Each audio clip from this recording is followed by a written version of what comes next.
Escreveu o apóstolo João. João capítulo 3, bem conhecido. Quero me amparar deste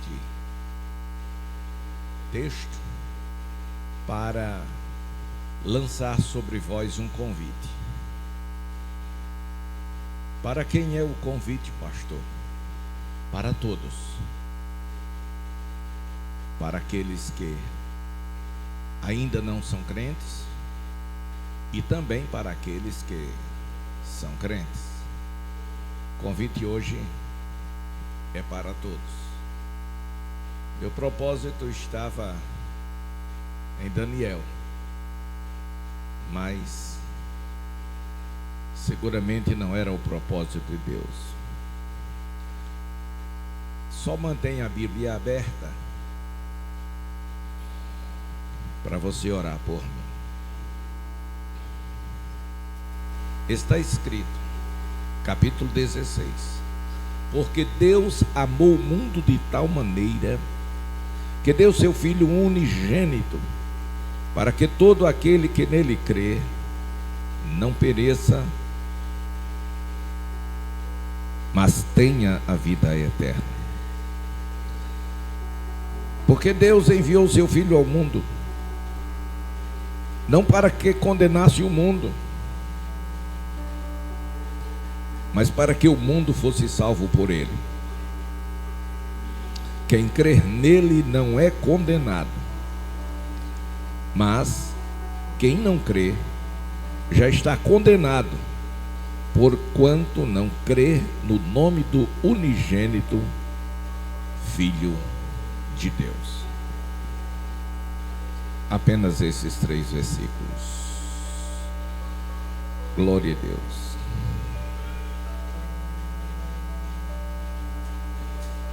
A primeira coisa que nós podemos ver neste texto é a preocupação de Deus como Pai em relação à humanidade. Porque Deus é o Pai da humanidade. Estava tão bom. Deus é o Pai da humanidade. Por criação. Ele é o Pai de todos.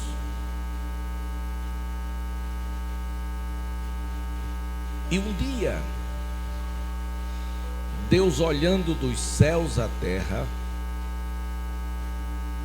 Ele não conseguiu ver uma só pessoa que fosse justa, uma só pessoa que andasse nos seus caminhos, uma só pessoa que temesse ao seu nome, uma só pessoa que fizesse aquilo que lhe agradava. Em suma, o homem ou os homens estavam como ovelhas desgarradas, ou seja, sem pastor.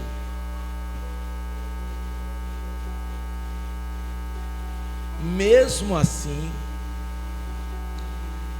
Deus não desistiu. Por quê? Porque antes da fundação do mundo, havia um projeto para que todos os homens fossem salvos, ainda que não existia nenhum homem.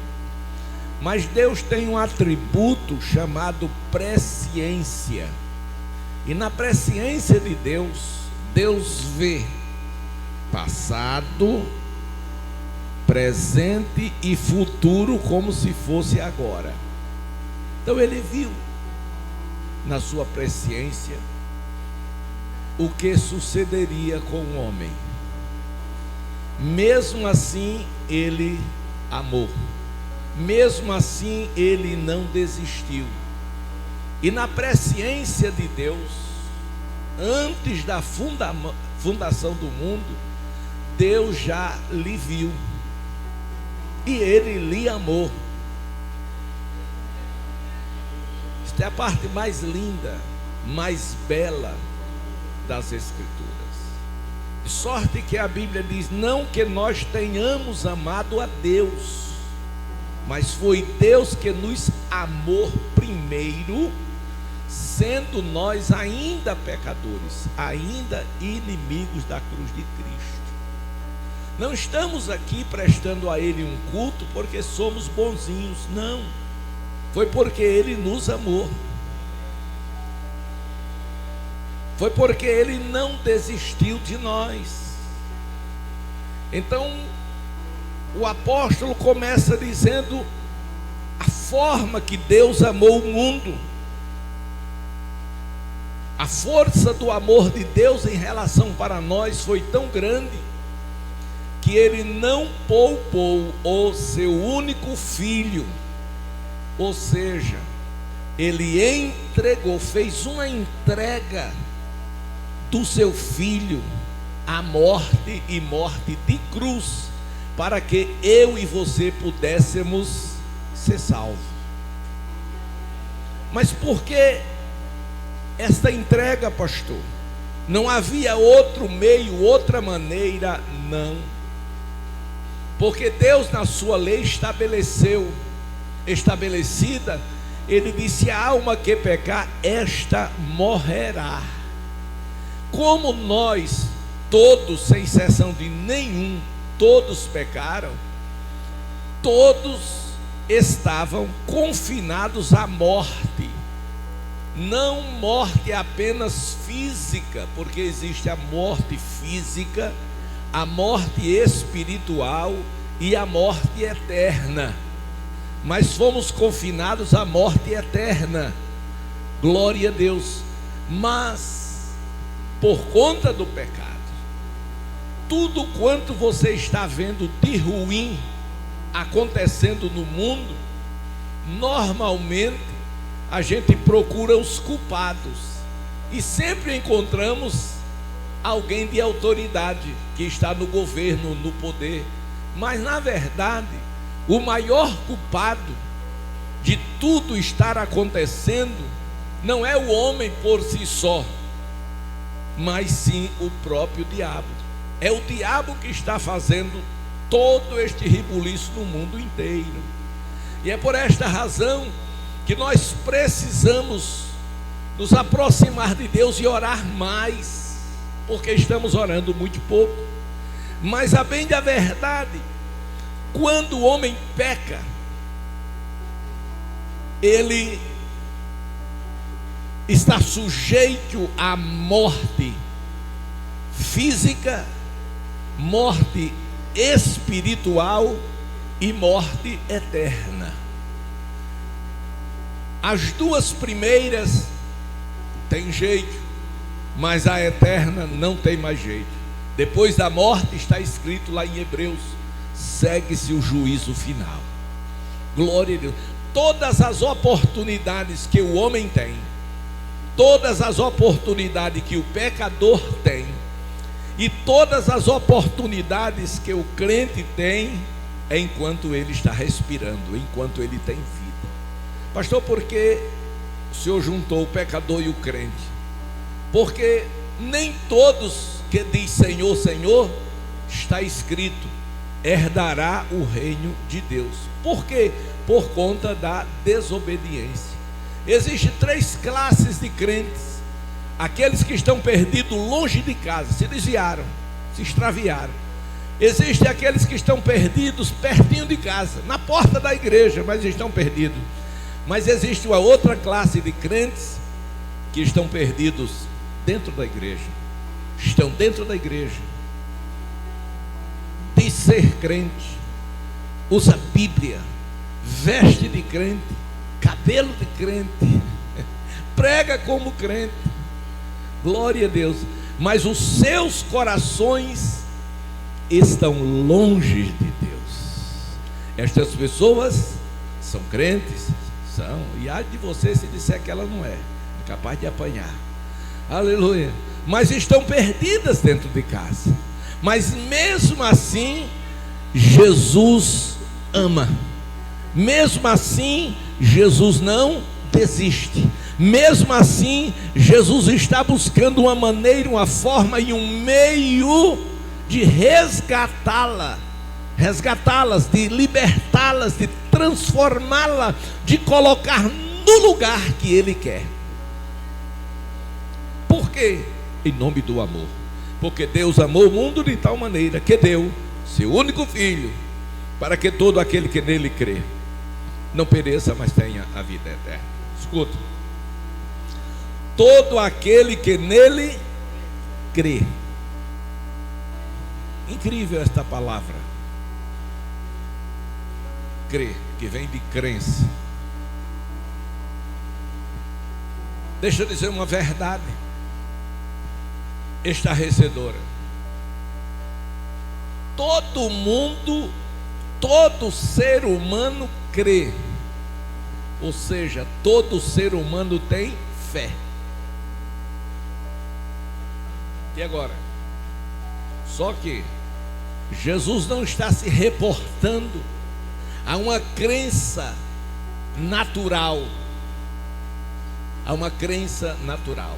Por exemplo, na Índia, né, eles acreditam que ratos são deuses. E eles adoram os ratos. A vaca. É uma crença, é uma fé. E nem por isso eles estão salvos. Outros acreditam nos ídolos. Enfim, cada um crê de uma maneira. Outros acreditam que filiando-se a uma igreja está salvo. E ele procura o quê? Uma igreja que combine com os seus gostos, né? Uma igreja que combine com os seus gostos. Mas na verdade, ele acredita, mas não é pelo fato dele acreditar que vai estar salvo.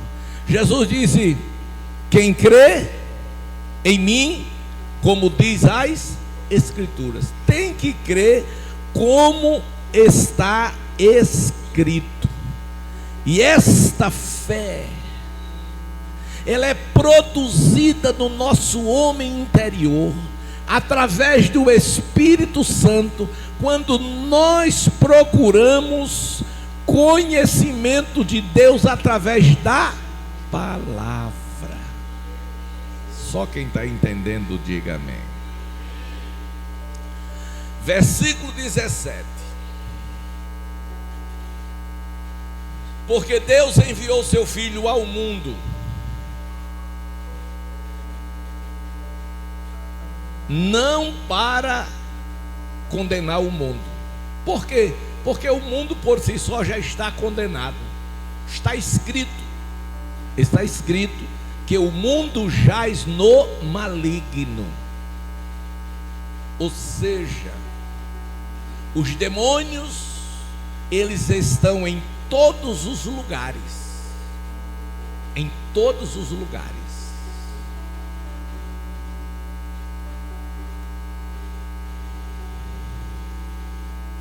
Tem muitas coisas que eu gostaria de dizer para vocês, mas eu não posso, não devo. Poder eu posso, não devo. Por quê? Porque é forte demais.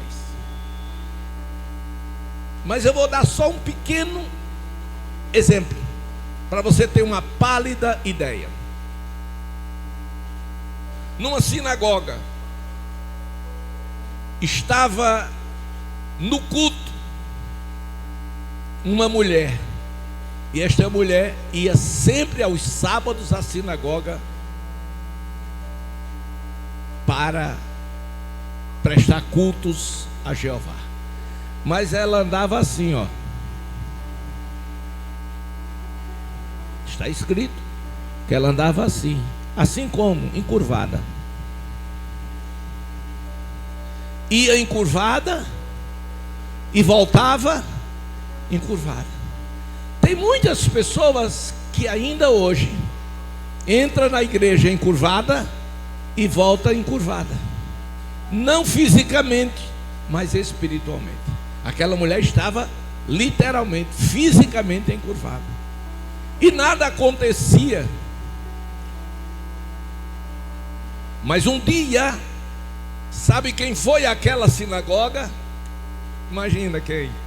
Jesus. Quando Jesus chega, tudo muda. Glória a Deus.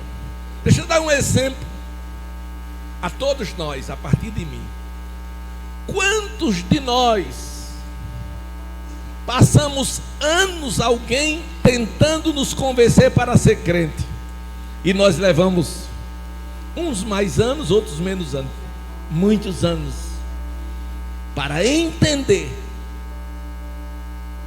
a revelação de Deus pela palavra? Não foi assim? Aleluia. Quando nós rimos dos crentes, zombamos, perseguimos, mas um dia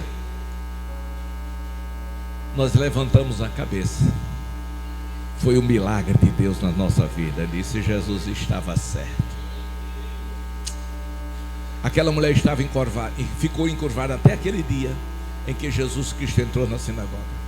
Quando Jesus Cristo entrou na sinagoga e começou a ministrar a palavra, que olhou para ela, deu uma palavra de ordem: endireita-te. E ele disse que ela estava com demônios. Os demônios bateram em retirada e ela pôde levantar-se, e ela pôde olhar para o céu, ela pôde olhar para cima.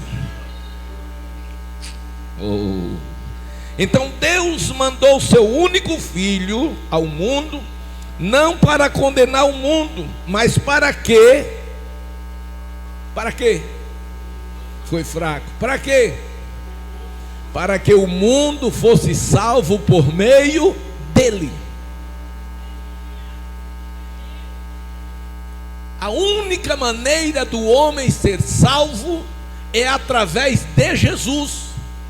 O homem não é salvo através de uma igreja, através de uma religião, através de um pastor, através de um padre, através de um ídolo, através de qualquer chamado santos. Não, o homem só pode ser salvo através da pessoa chamada Jesus Cristo de Nazaré.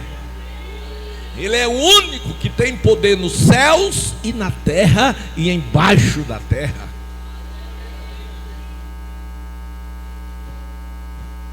Não estou falando para os senhores, para os amados, nada difícil, nada complicado. E agora,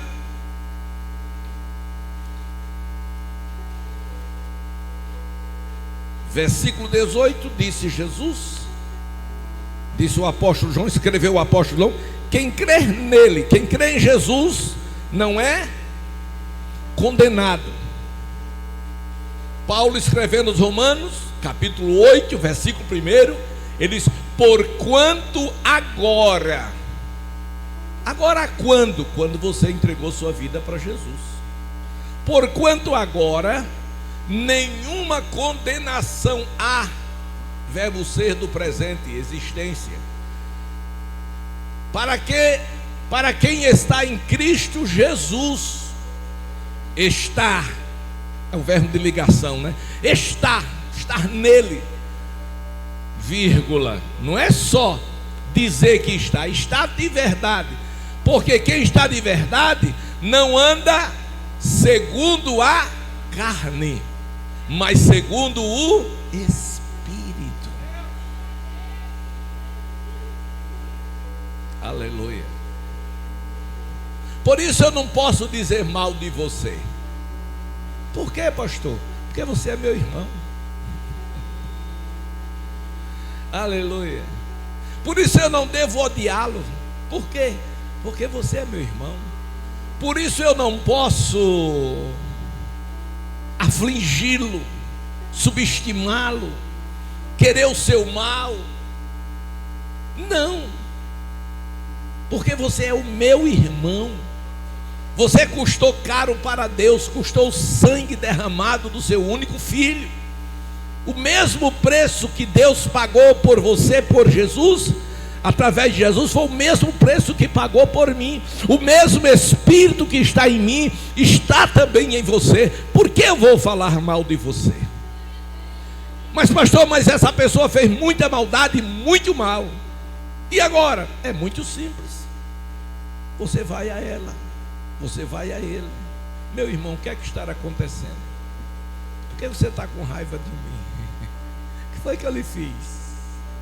Vamos ver se a gente ajusta aqui, né? E por que as pessoas não fazem isso?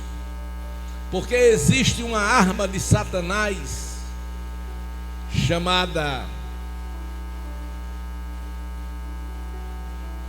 quem sabe o nome dessa arma?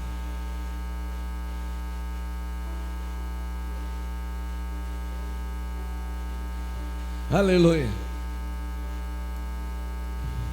Inveja. Escute, aonde morava Lúcifer, ou seja, o anjo de luz que assistia diante do trono de Deus,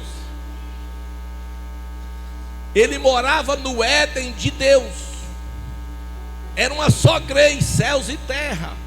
Mas um dia ele desejou no seu coração, olha que ele era um querubim, não era um anjo não, um anjo sem asa, era um anjo com muita asa, porque os irmãos sabem que existem várias classes de anjos, que não é o momento para a gente dizer os irmãos, detalhar. Então, ele era um anjo, um querubim, e os querubins diferem dos anjos naturais. Os anjos naturais, irmão, não têm asas, certo? Não têm asas.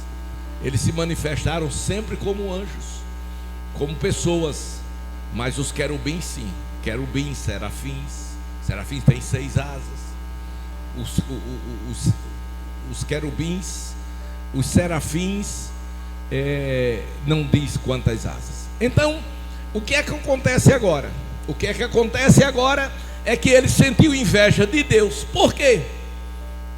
Porque ele queria ser igual a Deus. Mas pior do que isso, ele achou pouco querer ser igual. Ele quis ser maior do que Deus. Ou seja, ele queria o lugar de Deus. Aleluia. Meus amados irmãos, nunca, nem sequer deixe abrigar na sua mente que você é melhor do que alguém. Faça isso não. Jesus disse: aprendei de mim, que sou manso e sou humilde de coração. Aleluia. Na frente da honra vai a humildade. Glória a Deus. Não somos maior nem melhor do que ninguém, independente da situação econômica, independente da casa que nós moramos, independente de qualquer coisa. Tem pessoas que discriminam o outro por conta do calçado, por conta da roupa, por conta da beleza. Tem pessoas bonitinhas, né? Que aparece um feinho e a pessoa aí tira onda, fica criticando, peraí, quem fez o bonitinho foi o mesmo que fez o feinho, e os dois são iguais na presença de Deus. Aleluia.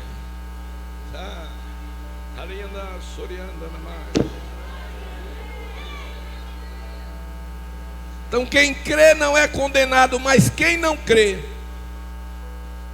já está condenado. Então Deus, concluo aqui, Deus amou. E este amor, o de Deus, que deve estar no nosso coração. Este ano de 2025, eu entrei orando assim: Senhor, me coloque no coração de todos os irmãos do Rio Largo, mas também coloque todos eles no meu coração. Pastor, e cabe meu coração, ó, cabe todo mundo.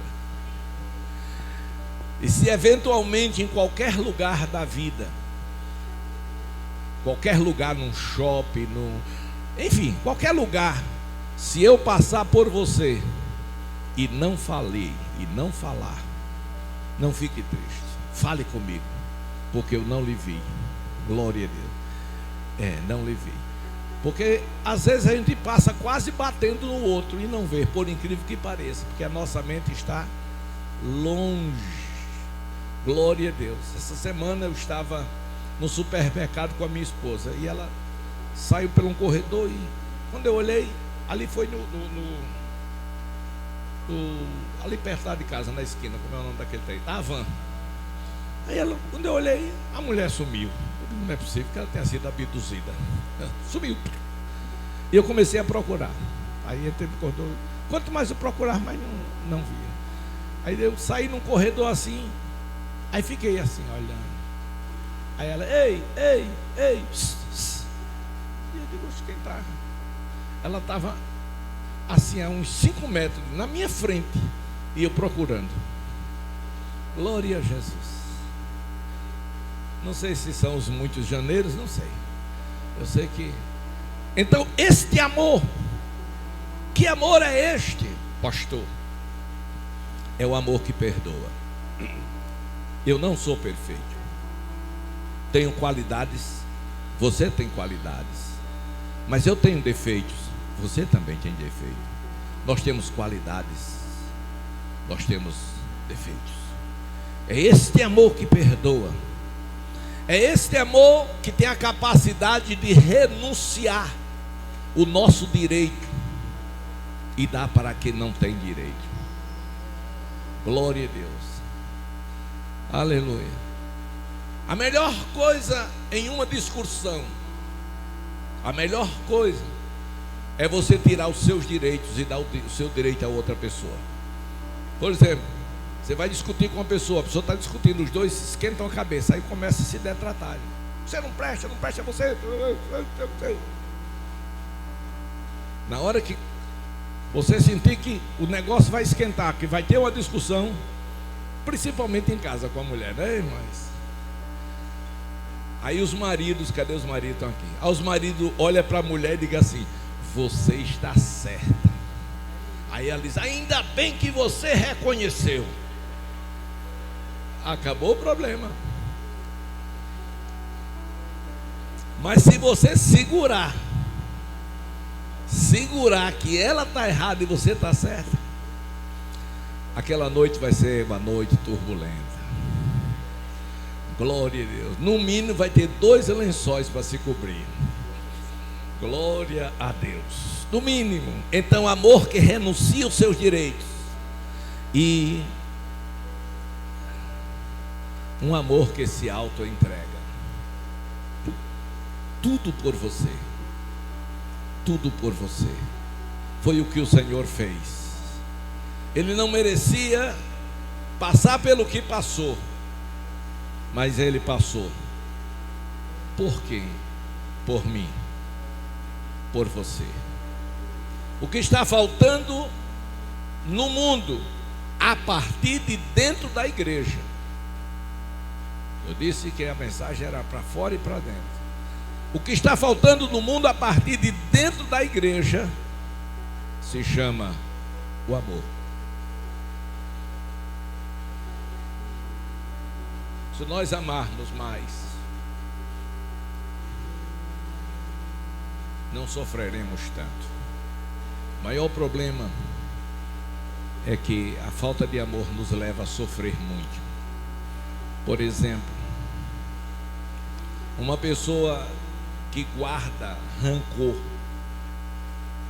o rancor torna-se raiz de amargura. Vou, com a sua permissão, usar o seu nome, Adna. Glória a Deus. Eu fico com rancor da Adna e não resolvo isso.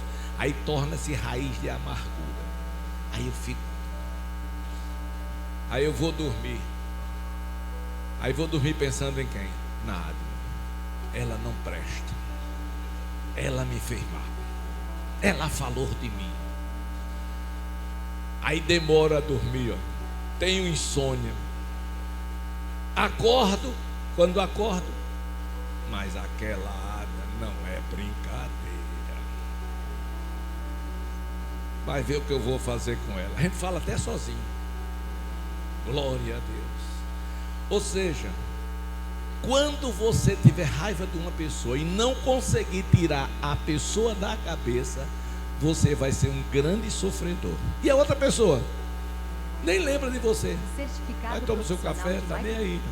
Toma o seu lanche, vai dormir tranquila, nem lembra de você e você sofrendo. Meu irmão, minha irmã, em nome de Jesus, não puxe corrente. Glória a Deus. Joga essas correntes ao pé da cruz. Aleluia. E em vez de pedir que Deus mande um curisco na cabeça da irmã, peça que Deus lhe perdoe, porque agora, opa, calma, você quem vai ser o sofredor. Que Deus em Cristo nos ajude.